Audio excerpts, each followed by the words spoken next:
Hey guys, welcome back to The Business of Art. Today's episode is called Never Stop Learning.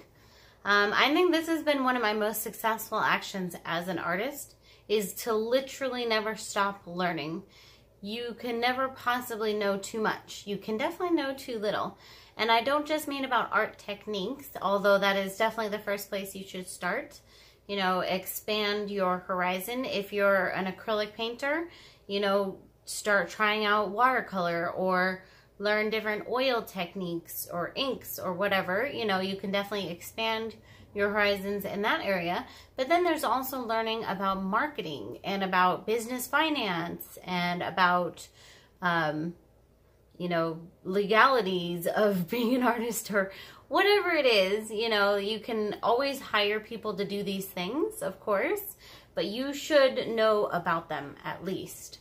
Because what if you're paying someone tons of money to do your marketing and you know nothing about marketing? How would you know if they're doing a good job, right? Or to do your finance or whatever, you know what I mean? So throughout my life, I've actually held various jobs along those lines that allowed me to grow to where, as a business owner, I really could have knowledge about pretty much everything in the industry. So I've done promotion and marketing and graphic design and whatnot for many, many years. And I have had multiple finance jobs. I was actually the CFO of a carpet cleaning company at one point, where I learned a lot about finance, and previously actually a licensed life and health insurance agent in California. And, so I've learned a lot about all kinds of things. And then I've been the CEO of a company, and I've been the marketing executive of different companies. And each job that I've held along the lines throughout the years, no matter how big or small, has helped me to learn tools that I would need as a business owner. So I kind of consider that I've been gearing myself up my whole life to be an entrepreneur. The key thing is that I never stop learning. I'm always learning. I go to the Scrapbook Expo every year. Some people laugh at that. I think it's so much fun. Anyways, and I actually love to go take the classes. I'll take mixed media classes. I'll take jewelry classes. Even if I just want to see how they run their classes, I'm still learning something, right? And you can always learn a new skill and always learn new techniques and whatnot, and just expand your horizons. And honestly, going to the classes, not this year, but the last year at the Scrapbook Expo, helped me to expand my classes, because previously I could really only think of how, actually it was 3 years ago. Anyways, previously I could only think of how I could teach maybe 10 people at a time. I couldn't fathom teaching 30 or 50 or whatever people at a time. Now I would be comfortable teaching 100, you know what I mean?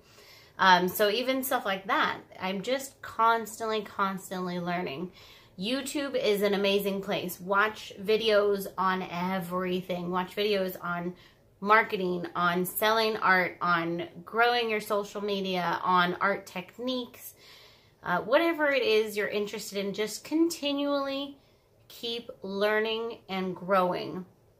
I feel like that may be where some artists go wrong. I could be wrong, but I think that's where they maybe lose it a little bit, in that they kind of stop growing at a certain point, and maybe stick with the same thing, and then they get maybe burnt out or bored or whatever, There's no such thing as stagnant. There's either you're growing or you're shrinking.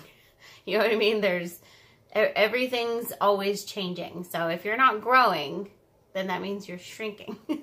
So always be learning and expanding your knowledge in pretty much all areas, I would suggest.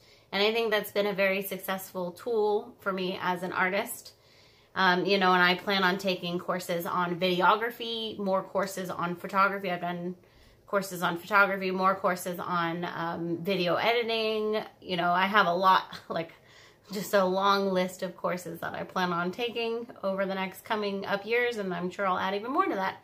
And I'm always trying out new art techniques. So I hope this was helpful. I hope this was inspirational, and definitely get out there, expand yourself, expand your knowledge, expand your horizons, learn new skills, Don't forget to subscribe if you haven't already, and I'll see you next time.